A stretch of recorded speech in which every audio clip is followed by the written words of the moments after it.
Olá, caros alunos. Então, dando sequência à aula anterior, na qual nós falávamos da obra de Arthur Schopenhauer, A Arte de Ter Razão, que fala das estratégias que as pessoas geralmente utilizam para vencer um debate mesmo sem ter razão, nós vamos continuar falando sobre elas, a partir da estratégia número 9, utilizada pelas pessoas, que Schopenhauer denuncia. Então, a gente vai tentar se armar contra essas estratégias. Então, vamos lá. Estratégia número 9. Disfarce seu objetivo final. As perguntas, quando não são feitas na ordem que levaria a uma conclusão possível, podem levar a uma confusão muito grande. O oponente não sabe aonde você quer chegar e não pode se precaver. Também é possível usar suas respostas para tirar diferentes conclusões, até contrapô-las de acordo com as suas características. Então, metaforicamente falando, é como se a gente estivesse querendo ir de Belo Horizonte a Sabará e a gente fizesse o adversário perseguir-nos até Ouro Preto, com o subterfúgio de que se tratam de cidades históricas. Então você vai lá e utiliza, faz um rodeio, exatamente para confundir o adversário, para ele poder se perder no meio dos argumentos. Estratégia número 10. Use a psicologia da negação. Quando se percebe que o oponente nega de maneira proposital e infantil, é lógico, as afirmações cuja aprovação seria usada para a nossa frase, deve-se perguntar o oposto da oposição utilizada, como se estivéssemos ansiosos por sua aprovação. Ou deve-se, pelo menos, apresentar as duas para a escolha, para que ele, então, não perceba qual frase queremos que seja aprovada. Por exemplo, não é verdade que você não concorda com a descriminalização do uso da maconha? Quando, na verdade, a pessoa realmente não concorda, mas irá falar que concorda. Ou seja, você vai ali e faz uma confusão de palavras que a pessoa fica assim, não é verdade que você não concorda? Aí a pessoa, não é verdade que eu não concordo, não é verdade. Eu concordo. Aí ela vai ficar confusa e ela acaba respondendo para não dizer que ela se perdeu, coisa do gênero, que ela perdeu o raciocínio, então ela acaba respondendo o que a gente quer. Estratégia número 11. Tome um conceito geral para o caso particular. Faça uma indução e o oponente cede em casos individuais pelos quais ela deve ser apoiada. Então, não se deve perguntar a ele se também admite a verdade em geral que surge desses casos, mas sim introduzi-la depois como estabelecida e reconhecida. Nesse meio termo, ele próprio vai passar a acreditar que admitiu. Isso vai acontecer também com os outros ouvintes, porque não vão se lembrar das diversas perguntas sobre cada caso específico e vão supor que elas devem, claro, ter alcançado seu objetivo. Por exemplo, falar sobre diversos escândalos de corrupção envolvendo um único partido e vai ocultar propositalmente os casos dos demais partidos e, no final, chegar à conclusão de que aquele partido é o mais corrupto de todos. E isso aconteceu muito ultimamente, né? Você fala de um determinado partido na mídia, fala só sobre ele, como se todos os casos que tivessem de corrupção fossem daquele determinado partido, né? E você sabe que não é, mas você vai ficar ali enleado naquele discurso e no final das contas você já vai chegar à conclusão de que ele é o mais corrupto de todos. E na verdade você nem chegou a analisar os demais. Isso aí também é uma estratégia muito utilizada. Estratégia número 12. Uso sutil dos vocábulos. Renomeie as mesmas palavras. Então, se a discussão for sobre um conceito geral, que não tem um nome específico e precisa ser descrito por meio de uma parábola, deve-se escolher a parábola que favorece a nossa afirmação. Então, a gente vai falar lá na frente um pouquinho disso, de você utilizar palavras com sentidos diferentes, como se tivessem o mesmo sentido. Na verdade, as estratégias são muito parecidas, a gente vai ver mais adiante. Aqui, por exemplo, se a gente usar eufemismos para amenizar um tom negativo de algo que se quer defender, ou usar homônimos para agravar o que se quer atacar, é uma maneira. Por exemplo, os liberais visam a manutenção da propriedade privada. Então, você pode pensar, liberais quando se quer dizer capitalismo, mas você não quer falar capitalismo, você fala liberais, que se dá aquela ideia de liberdade, liberalismo e tal. Propriedade privada, quando se pensa na manutenção da desigualdade social, por exemplo, quando as pessoas estão falando de desigualdade social, não, a questão é da propriedade privada e tal. Quer dizer, você mais ou menos escamoteia o discurso. Número 2. Os fanáticos, quando se quer dizer religiosos, não gostam de ter sua superstição, fé contestada. Ou seja, ao invés de falar fanático, ao invés de falar sobre religiosos, você está querendo atacar, né? Então você substitui a palavra religiosos por fanáticos. Ou seja, você não está pensando só na religião em si como uma crença, mas sim como um fanatismo. E ao invés de você pensar na fé, você coloca como superstição. É uma forma de você atacar o adversário. Então, você ameniza o que você quer defender e agrava o que você quer atacar. Estratégia número 13. Apresente uma segunda opção inaceitável. Para fazer com que o oponente aceite uma afirmação, deve-se dar a contrária também e deixá-lo escolher. E essa afirmação contrária deve ser articulada muito claramente para que não se contradiga e ele aceite a sua afirmação, que é feita de maneira a parecer bastante provável em relação à outra. Por exemplo, se o objetivo é fazê-lo admitir que alguém deve fazer tudo o que seu pai lhe diz, então perguntamos, deve-se obedecer ou desobedecer aos pais acima de todas as coisas? Ou, caso se afirme que uma coisa acontece com frequência, então perguntamos se, por frequente, compreendemos poucos ou muitos casos. Ele dirá muitos. É como quando a gente coloca cinza perto do preto, né? Ele pode ser chamado de branco. E quando a gente coloca perto do branco, ele pode ser chamado de preto. Ou seja, você vai contrapor sempre uma coisa agravando a outra, a contrária, para poder a pessoa vai admitir a primeira, né? Você coloca duas coisas e acaba ela admitindo aquele que não quer admitir, mas porque a outra opção é a mais grave. Então é outra estratégia muito utilizada. Estratégia número 14. Acuando os tímidos. É um golpe insolente. A situação em que, depois do oponente ter respondido a muitas perguntas sem que as respostas dessem o benefício de uma conclusão favorável que se esperava, nós nos precipitamos para a conclusão desejada, apesar de ela não ser uma consequência da afirmação, como se tivesse sido provada e proclamada em tom triunfante. Se o oponente é tímido ou burro, né? Burro no sentido assim, que é a pessoa que não chegou à conclusão, né? E se quem ataca é atrevido e tem boa voz, pode-se conseguir ter razão. Ou seja, você vai ali usar a sua agressividade ou sua prepotência, né? E vai sobrepor ao outro como se você tivesse chegado à conclusão triunfante e tal. E às vezes não. Mas ali para a plateia que está assistindo aquele discurso, aquele debate, ele vai parecer que você chegou a vencer o adversário, né? Isso acontece muito em debates políticos. Utilize paradoxos, estratégia número 15, né? Utilize paradoxos para situações difíceis. Quando se faz uma afirmação paradoxal e achamos difícil prová-la, apresente-se ao oponente uma afirmação correta para ele aceitar ou rejeitar, mas cuja verdade não seja muito palpável, como se quiséssemos tirar provas dela. Se ele recusar por suspeitar de um truque, então a levamos ad absurdum e a ganhamos. Trata-se de uma insolência imensa, mas isso acontece por experiência. Existem pessoas que praticam tudo isso de maneira instintiva, ou seja, você coloca de forma absurda aquela afirmação ali para poder gerar um paradoxo e assim por diante. Né? Por exemplo, se eu virar para vocês e falar, A é evidente, B está relacionado com A. É uma coisa que é evidente e o B está relacionado com A. Logo, B também é evidente. Não. Só porque B está relacionado com A, não significa que B também é evidente. Então você tira ali uma coisa que está ligada à outra, mas que necessariamente não é tudo igual. Estratégia número 16. Desqualifique o argumento do outro.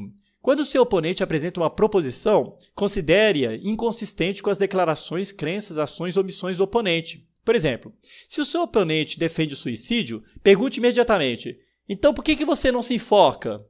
Se ele observar que a sua cidade não é um lugar bom para se viver, pergunte, por que você não parte no primeiro avião? Então você está desqualificando o argumento do outro a partir das declarações dele, das crenças dele, e ele vai ficar sem argumento, lógico, porque ele não precisa tomar nenhuma dessas atitudes para provar a tese dele, mas aí você vai falar assim, a sua atitude que vai provar a sua tese, e assim por diante.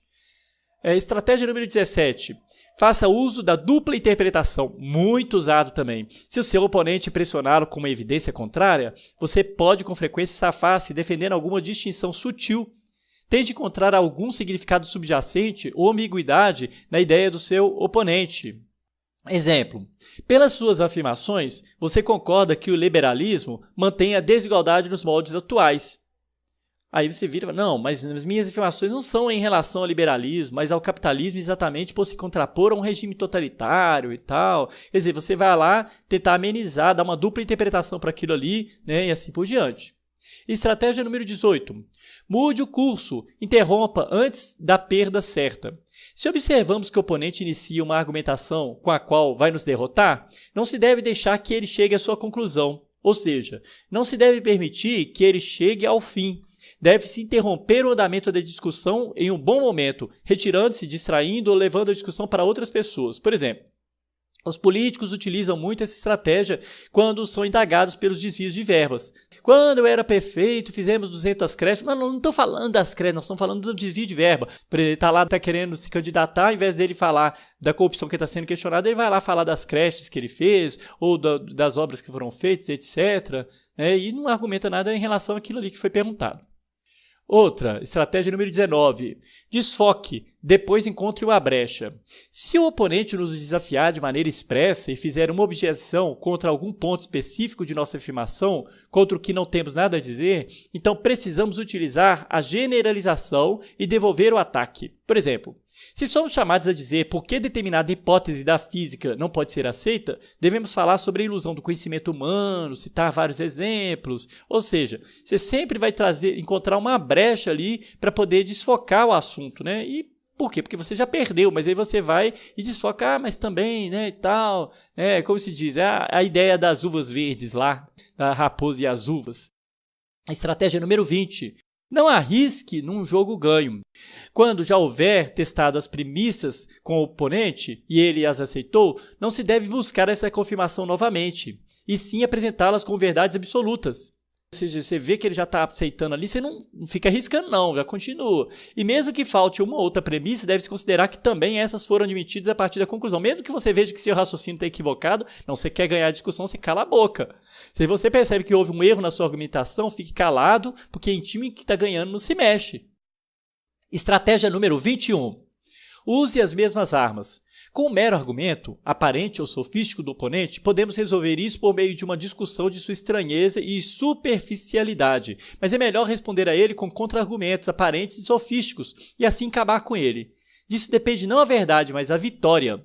Se ele dá, por exemplo, um argumento ad hominem, é suficiente validá-lo com um contra-argumento ad hominem, ex concessis. Ou seja, o que significa isso? Ad hominem é que ele ataca o adversário, mas dentro dos argumentos dele, E aí você ataca a pessoa do adversário, não os argumentos dele, mas você ataca dentro dos argumentos dele a pessoa dele.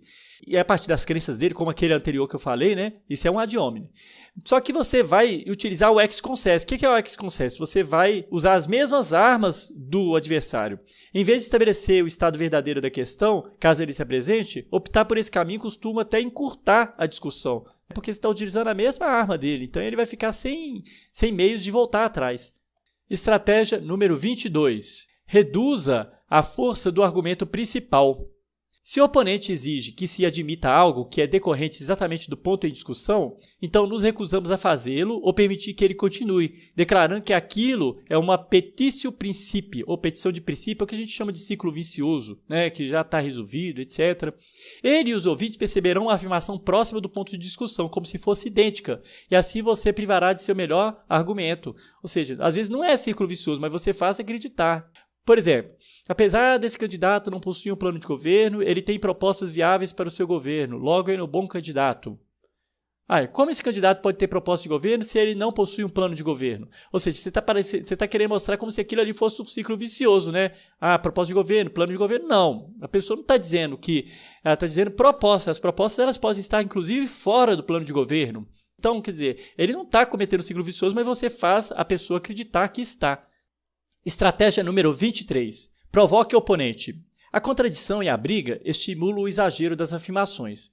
Podemos estimular o oponente por meio da contradição e levar uma afirmação além dos seus próprios limites. A afirmação é essa que, fora desses limites, pode deixar de ser verdadeira. E quando refutamos esse exagero, é como se refutássemos sua frase original. Por outro lado, temos de tomar cuidado para não ser levados por contradições ao exagero ou ampliar sua própria afirmação. Por exemplo, a maior parte dos alemães em 1939 era a favor do nazismo. Então você afirma que os alemães dessa época eram nazistas, Não, eles eram apenas a favor, não militantes, foi o que eu disse, nada mais. Ou seja, essa seria a estratégia para você fugir disso. Quando a pessoa quer ampliar aquilo ali, você tenta fugir dessa forma. Isso aí já está até a resposta para como fugir dessa provocação. Torne a alegação do outro inconsistente. O oponente faz uma afirmação, e por meio de falsas inferências e distorções de suas ideias, extraímos dela outras afirmações que ela não contém, e que ele não quis dizer de jeito nenhum, ou melhor, que são absurdas ou perigosas. Assim, parece que a primeira afirmação deu origem a outras que são inconsistentes consigo mesmas ou com algum reconhecimento da verdade, então ela parece ser refutada de maneira indireta. Você fala sobre os benefícios da energia nuclear, por exemplo. Mas, exatamente ela deu origem a duas bombas, logo ela deveria ser descartada como forma de obtenção de energia. Então você está tornando a argumentação do outro inconsistente, Como se uma consequência daquela energia nuclear fosse exatamente as bombas. E não, foi o uso dela, o mau uso da energia nuclear. É a mesma coisa do avião, etc. Estratégia número 25. Use a exceção para destruir a tese. Se o seu oponente está fazendo uma generalização, encontre uma instância que demonstre o contrário. Basta uma contradição válida para derrubar a proposição do seu oponente. Por exemplo, todo político é corrupto. Mas meu pai é político e apesar de não ter sido eleito, ele é honesto. Ou seja, nós estamos falando de todo político corrupto já imaginando o político como aquele cara eleito que está ali no exercício da sua função. Aí o cara fala, não, mas meu pai é político e tal, não sei, você já desqualifica o argumento do outro baseado num caso particular e um sentido bem específico da palavra político, por exemplo. Estratégia número 26. Reforce um aspecto do oponente, depois destrua o seu valor. Também já falamos um pouquinho sobre isso, né? Mas aqui é um pouco mais ampla a questão do aspecto do argumento do oponente, né? O golpe brilhante é o retorce argumente, quando o argumento que o oponente quer usar para si poderá ser mais bem usado contra ele. Por exemplo, você vira e fala assim, não, é uma criança, você tem que dar um desconto. Aí você vai e utiliza o retócio, né? Não, mesmo por ser uma criança, é aí que nós devemos puni-la, para que ela não insista nos seus hábitos ruins. Então você utiliza exatamente o argumento do oponente. A estratégia número 27. Deixe o seu oponente desequilibrado. Se o oponente fica bravo de maneira inesperada com o argumento, então deve-se insistir nele com mais afinco. Não simplesmente por ser bom deixá-lo com raiva, mas porque se supõe que o ponto fraco de uma linha de pensamento foi atingido e que nesse ponto o oponente vai ser mais vulnerável para ser atacado. Então você viu que o cara tá impaciente, está ficando com raiva. Opa, é aqui que eu ataco. Não porque você viu que seu argumento é forte, nem porque o dele é fraco, mas porque você viu que ele ficou com raiva. Então você aparentemente se atingiu um ponto fraco, pelo menos aparentemente. Estratégia 28. Ganhe a simpatia da audiência e ridicularize o adversário. Isso é muito utilizado, principalmente em debates, de novo, de candidatos políticos. E nessas últimas eleições foi muito utilizado por candidatos, ridicularizando o adversário para tentar ganhar, a plateia. Quando a audiência consistir de indivíduos ou uma pessoa que não seja autoridade no assunto, você pode levantar uma objeção inválida e seu oponente ter sido derrotado aos olhos da sua audiência. Essa estratégia é particularmente efetiva quando a sua objeção faz o seu oponente parecer ridículo ou quando a audiência ri. Se o seu oponente tiver de fazer uma longa, prolixa e complicada explicação para corrigi-lo, a audiência não estará disposta a ouvi-lo. Vamos supor, você vai e fala lá sobre Nós estamos fazendo um debate político. Eu vou e falo sobre um imposto específico que é dirigido para determinados fins. A plateia não sabe, não entende de gestão pública. Aí você vai e fala daquilo ali e faz aquilo num tom irônico. A pessoa vai ter que te corrigir, mas a plateia já riu da sua forma de falar do outro. Então você já ganhou da plateia, né? Muito utilizado. Estratégia número 29. Não se importe em fugir do assunto se estiver a ponto de perder. Demais, todo mundo faz isso, né? Todo mundo. Se percebemos que seremos golpeados, fazemos um desvio. Isso é, começamos de repente a falar de algo completamente diferente, como se tivesse a ver com a questão discutida e fosse um argumento contra o oponente. Isso pode ser feito sem presunção quando o desvio tem, na verdade, alguma relação geral com a questão. Mas pode ser tomado como uma insolência se não tem nada a ver com o assunto e só é levantado para atacar o oponente. Se, por exemplo, nós estamos defendendo a democracia e vemos uma oposição quase irrefutável, nós desviamos o assunto para o histórico da democracia na antiguidade. Quer dizer, você sai do assunto falando do assunto. Aí a pessoa não vai perceber, às vezes, que você está saindo fora. Isso aí é de uma forma sem presunção. Mas você pode também desviar totalmente e para não perder o seu argumento, né? Para não perder a sua discussão. Outro. Aposte em credenciais e acue a todos. É o argumento ad baculum, né? Quando você apela para a autoridade, né? Apela para as autoridades ao invés de apelar para a razão. Ou se o seu oponente respeita alguém que é especialista no assunto, você vai citar esse especialista. Se necessário, cite o que ele falou e até em outro sentido ou circunstância se precisar. Autoridades que o seu oponente não chegou a entender são, em geral, as que ele mais admira. Você pode, se necessário, não apenas distorcer as autoridades citadas em seu favor, mas também falsificá-las. Porque se ele não entendeu, né, então você vai lá, vamos supor que o cara lá é adepto de Kant, por exemplo. Aí você vai lá, você conhece Kant, você vai lá, utiliza os argumentos de Kant, mas aí dá uma mexida nele de forma que ele não perceba. Né? E você vai citar alguma coisa inteiramente inventada por você. O interesse da verdade dá lugar aos interesses da vaidade, porque ele não vai querer admitir que ele não sabe sobre aquilo. E aí o verdadeiro deve parecer falso e o falso vai parecer verdadeiro, né? Nesse sentido. Então quer dizer que você vai utilizar aquelas pessoas que ele admira contra ele mesmo. Que é o que muitas pessoas hoje fazem, né? Ao falar, por exemplo, de Marx. Não conhecem Marx, Mas aí discute com um cara que se diz marxista, mas nem leu Marx. Aí ele vai lá e deturpa o que Marx falou, né, nos livros, nas obras dele, né, deturpa o que foi o marxismo posterior e começa a falar alhos e bugalhos daquilo ali, e as pessoas começam a aceitar aquilo ali, engolindo, sem compreender direito o que está sendo dito, mas porque não tem argumentos contra. Porque não vai admitir, não, eu não conheço Marx, eu não li Marx. Estratégia número 31. Complique o discurso de seu oponente. Quando não tiver nada para contradizer os argumentos defendidos pelo oponente, declare-se incompetente com um toque de ironia. O que você diz agora ultrapassa meu fraco poder de compreensão, pode estar certo, só que não consigo entender, e me contém para expressar qualquer opinião a respeito. Dessa maneira, você insinua aos presentes, com quem você tem boa reputação, que o seu oponente diz uma besteira. Como exemplo, o Schopenhauer ele cita a Crítica da Razão Pura de Kant, quando ela foi publicada, que muitos professores das velhas escolas ecléticas eles declararam que não compreendiam, né, na esperança de que seu fracasso resolvesse a questão. No entanto, né, quando vieram pessoas que compreenderam a obra, começaram a discutir sobre aquilo ficou mal para aqueles professores. Então, na verdade é isso, você não quer perder a sua reputação e você, para poder parecer que é simplesmente uma besteira o que ele está dizendo, você fala, não, eu não estou entendendo o que você está querendo dizer, como se o que a pessoa estivesse dizendo fosse um absurdo, e às vezes não é. A estratégia número 32. Cole um sentido ruim na alegação do outro. Olha, isso aqui está muito utilizado hoje em dia. Se somos confrontados com a afirmação do oponente, há um caminho curto para se livrar disso ou pelo menos torná-la suspeita, colocando-a em alguma categoria odiosa, mesmo se a ligação for apenas aparente ou até sutil. Por exemplo, se você alinhar esquerdismo, socialismo, comunismo, totalitarismo, fascismo, nazismo, como alguns livros na atualidade têm feito, você consegue fazer isso. Hoje em dia, por exemplo, se você falasse que você é de esquerda, você é comunista, você é fascista, você é nazista, etc. Então você está alinhando certos conceitos daquilo ali. Por exemplo, o pessoal falando, o nazismo era de esquerda, os outros, não, o nazismo é de direita, como se isso fizesse grande diferença. Como se a esquerda ou a direita atual tivesse imbricada de nazismo. E a gente sabe que não é bem assim. Você pode, inclusive, partir de um regime totalmente eclético e chegar no nazismo. Porque o que importa aqui são as atitudes durante as tomadas de decisões posteriores, né? Não necessariamente a tendência esquerda ou direita, etc. Porque, em geral, a gente sabe o que significa a palavra, o que é esquerdismo, né? O que é esquerda. Mas hoje em dia já se tornou já teve uma conotação muito negativa, né? Em razão de algumas publicações equivocadas aí na atualidade. Se alguém quiser comentar aí, eu não vou citar o nome aqui.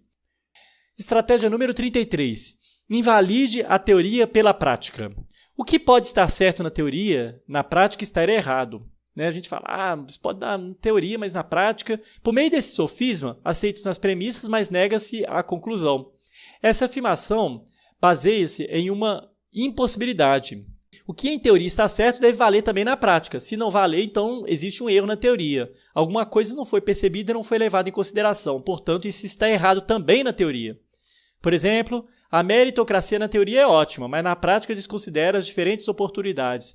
Peraí, se na prática ela desconsidera, então a teoria dela também é ruim. Por quê? Porque desconsiderar que as pessoas têm diferentes oportunidades nessa corrida da meritocracia, nessa corrida meritocrática, isso aí é um equívoco grande. Então, a teoria também é errada, né?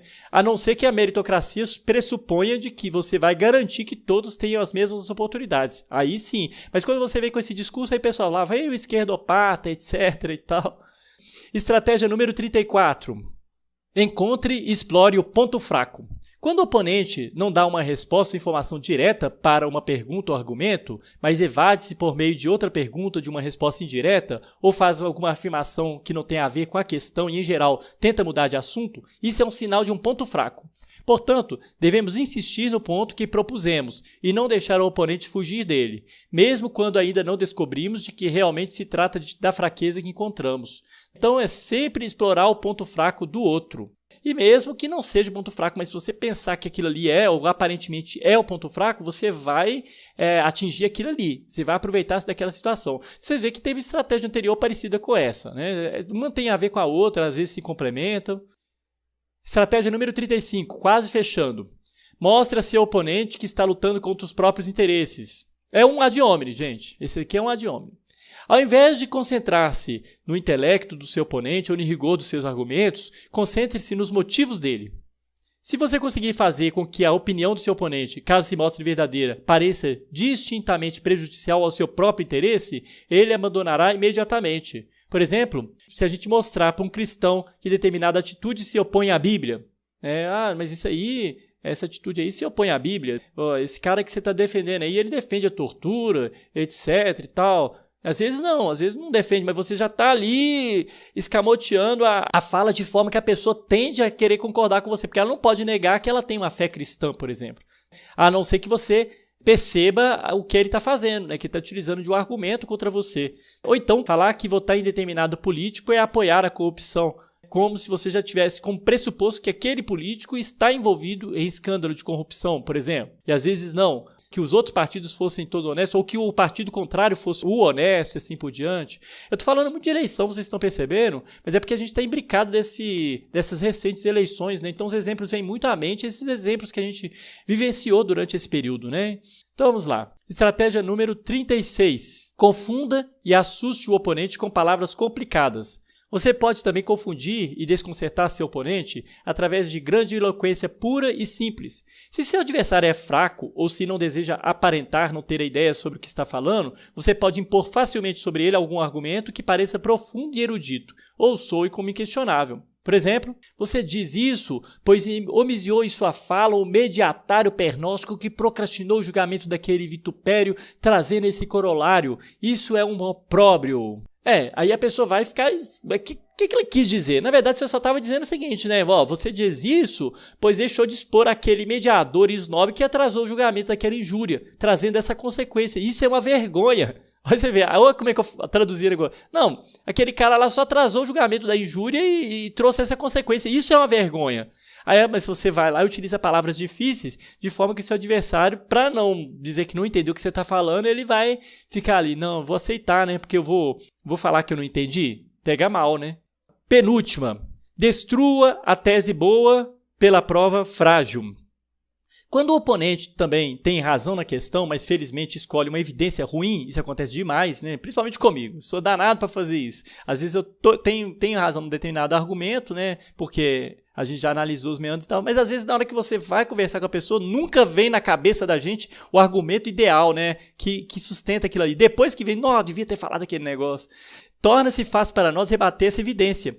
Então, nós estendemos isso para a questão como um todo. Por exemplo, o advogado, ele alega que seu cliente não estava traficando drogas, pois forneceu sem dinheiro a substância entorpecente que estava consigo. Então, veja bem, o advogado está argumentando, não, ele não estava traficando, ele deu pro colega lá, pro colega fumar maconha, etc e tal, ele não estava traficando. Só que se você pegar na lei, o artigo 33 vai falar lá, importar, exportar, remeter, preparar, só que lá na frente, ainda que gratuitamente, sem autorização ou em desacordo com a determinação legal regulamentar. Veja bem, lá está falando, fornecer ainda que gratuitamente. Sem querer, o advogado acabou enfiando o cliente dele ainda mais no conceito de traficante. Mas ele poderia utilizar uma defesa possível. Por exemplo, ele poderia falar, a substância estava com o meu cliente? Não estava. Então, como é que vocês estão dizendo que ele que é o traficante? Não estava com ele a substância, vocês pegaram foi com o outro cara lá e o cara não falou que comprou dele, etc e tal. Às vezes você tem até testemunhas e tal, mas as testemunhas não estão presentes, e etc. Então, o advogado ele tem outras formas, mas ele às vezes ele utiliza exatamente aquela evidência ruim, péssima, né? Que nesse caso aqui que eu estou dando exemplo, ele utilizou um argumento que realmente enfiou mais o cliente dele na cadeia. Estratégia número 38. Como último recurso, parta para o ataque pessoal.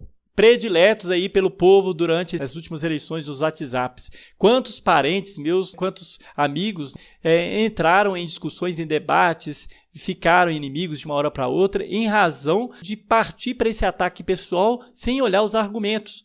Partir para o lado pessoal, ser ofensivos e rudes, isso significa sair do assunto da discussão. O jogo já está perdido, né? E atacar de uma maneira aquele com o qual se disputa é a última esperança. Isso pode ser chamado um argumento ad personam, ou seja, quando você ataca a pessoa e não o argumento ad hominem. Porque o ad hominem você ataca a pessoa, mas ainda tem em mente o assunto que está sendo discutido. O ad personam você ataca a pessoa mesmo. Não tem nada a ver mais com o que está sendo dito ali. Por exemplo, você grita, seu fascista, homofóbico, machista, porque você não tem mais argumentos contra o candidato do outro, né? Então você vai lá, ao invés de argumentar em relação a planos de governo, etc., você vira e fala que a pessoa é a favor do fascismo, que ela é homofóbica, que ela é machista, coisa do gênero.